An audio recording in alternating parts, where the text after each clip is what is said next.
WhatsApp Inspirasi Sabda Gereja Kristus Raja Paroki Bajiro. Hari Sabat diadakan untuk manusia dan bukan manusia untuk hari Sabat. Jadi, anak manusia adalah juga Tuhan atas hari Sabat. Bapak, Ibu, saudara-saudari yang terkasih dalam Kristus Tuhan.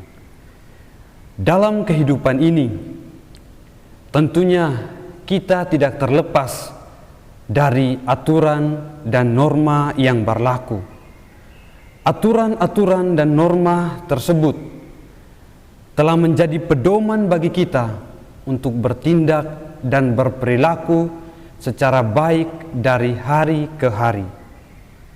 Saya berpikir bahwa apabila aturan dan norma itu tidak dijalankan secara teratur, maka semua kehidupan dan aktivitas kita akan berjalan tidak teratur dan kacau. Misalnya, jam 8 kita harus berangkat ke kantor ataupun ke tempat-tempat ibadat. Tetapi apabila orang tidak mengikuti aturan, maka mereka akan berangkat pada jam 10 dan sebagainya. Bapak, Ibu, saudara-saudari yang terkasih dalam Kristus Tuhan. Injil Markus hari ini pun menggambarkan bagaimana hukum yang dipegang oleh orang Yahudi akan hari Sabat. Mereka sangat menghormati dan menghargai hari Sabat, sehingga ketika orang melanggar dan tidak taat pada hari Sabat, akan dicap sebagai orang-orang berdosa atau orang-orang najis. Namun, penginjil Markus pun menampilkan bagaimana murid-murid Yesus yang memetik gandum pada hari Sabat.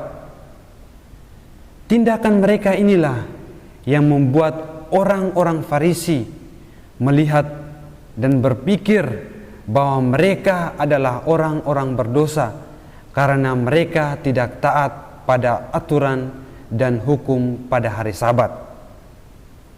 Namun Yesus sendiri mengecam mereka bahwa hukum dan aturan yang dibuat haruslah menjadi pedoman untuk mereka bertindak dan berperilaku.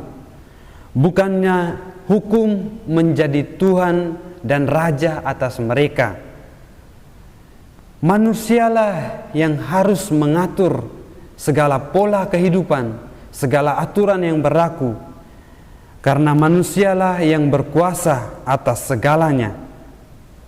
Manusia tidak boleh menjadi budak, tetapi manusia harus bertindak secara penuh kebebasan dan penuh tanggung jawab, layaknya yang ditunjukkan oleh Abraham dalam bacaan pertama.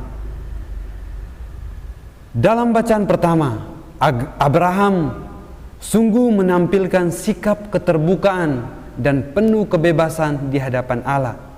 Dia melakukan semuanya dengan penuh tanggung jawab, tanpa menuntut pujian dan hormat dari sesama di sekitarnya.